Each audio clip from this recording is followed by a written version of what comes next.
सबको चाहिए पर मरना कोई नहीं चाहता। टॉप तो सबको करना है पर पढ़ना कोई नहीं चाहता। परम सम्मानीय निर्णायक मंडलीय गुरुकुल प्रांगण के सदस्यों की सभा में उपस्थित सभी गणमान्य, मैं पूनम यादव राष्ट्रीयता और आज की युवा पीढ़ी के विषय पर अपने विचार को साझा करना चाहती हूँ। मैं उस देश की नागरिक हूँ जहाँ छत्रपति शिवाजी महाराज और सम्राट अशोक जैसा राजा था। मैं उस देश की नागरिक हूँ जहाँ हर 50 मील पर रूप, पहनावा और मजहब बदल जाता था। मैं उस देश की नागरिक हूँ जहाँ डाल डाल पर सोने की चिड़ियों को पाया जाता था। मैं उस देश की नागरिक हूँ जहाँ अपने भूगोल के पहले ब्रह्मांड का भूगोल समझ आता था। युवा वह पीढ़ी है जिसके मजबूत कंधों पर हमारे राष्ट्र का भविष्य टिका होता है, लेकिन कहीं या कमजोर हो जाने पर हमारा राष्ट्र अंधकार में जा सकता है। हमको मिटा सके ये जमाने में दम नहीं, हमको मिटा सके ये जमाने में दम नहीं, हमसे जमाना खुद है, जमाने से हम नहीं। कहा जाता है आज हमारे राष्ट्र की युवा पीढ़ी के लोग दुनिया के सबसे बड़े लोकतंत्र हैं, जहां हिंदू पैदा होते हैं, मुस्लिम, सिख, ईसाई भी पैदा होते हैं, लेकिन बदकिस्मती अब इंसान पैदा नहीं होते। मेरे विचारों में ना हिंदू की जरूरत है ना मुसलमान की जरूरत है, राष्ट्र निर्माण के लिए बस एक अच्छे इंसान की जरूरत है।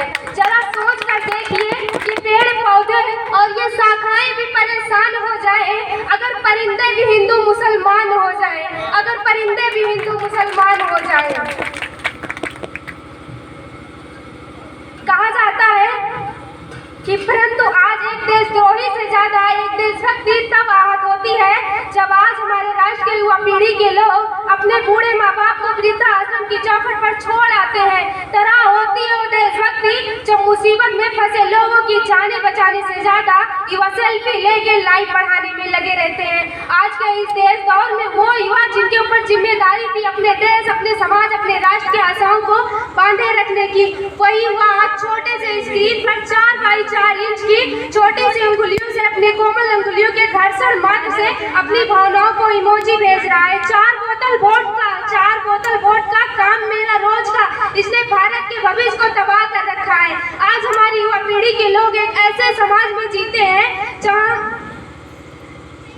जहाँ पत्थर की मूर्ति को लगते हैं 56 भोग, भूखे नंगे तड़पते सो जाते हैं लोग। मजदूर को मजदूर समझिए, मजबूर नहीं, गरीब को काम दीजिए, दान नहीं। अगर आप दान देने के इच्छुक हैं तो जीते जी रक्तदान दीजिए और मरने के बाद अंगदान देकर किसी मरते हुए को जीवन दान दीजिए। यही सच्ची देशभक्ति, यही सच्चा राष्ट्र प्रेम है। आज हमारे समाज में शैक्षिक बीमारी भी नजर आती है।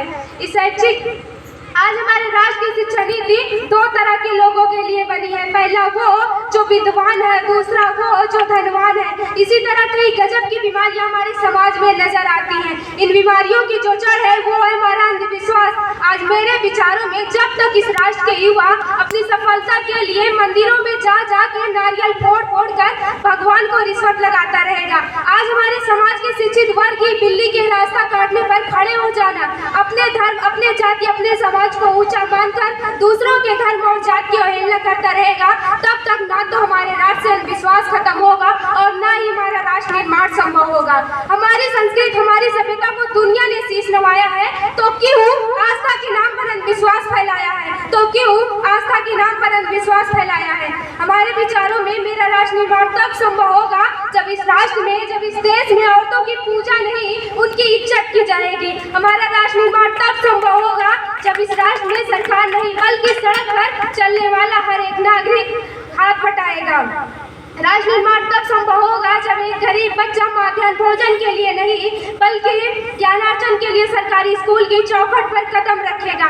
बड़ी बड़ी बातें नहीं, छोटी छोटी कोशिशें करनी होगी, क्योंकि ठोकर हमें पहाड़ से नहीं पत्थरों से लगा करती है, क्योंकि ठोकर हमें पहाड़ से नहीं पत्थरों से लगा करती है। मैं सैल्यूट करना चाहूंगी सरहद पर दिन रात हमारी रक्षा के लिए खड़े उस जवान को, पुलिस प्रशासन और किसान को, इस राष्ट्र के हर उस व्यक्ति को जो अपना काम पूरी मेहनत, पूरी लगन, पूरी ईमानदारी से करते हैं, जिनके बिना राष्ट्र निर्माण की कल्पना करना भी असंभव है।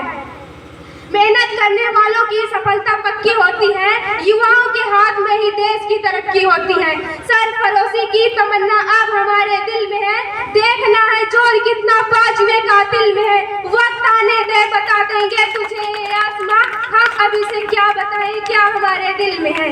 धन्यवाद।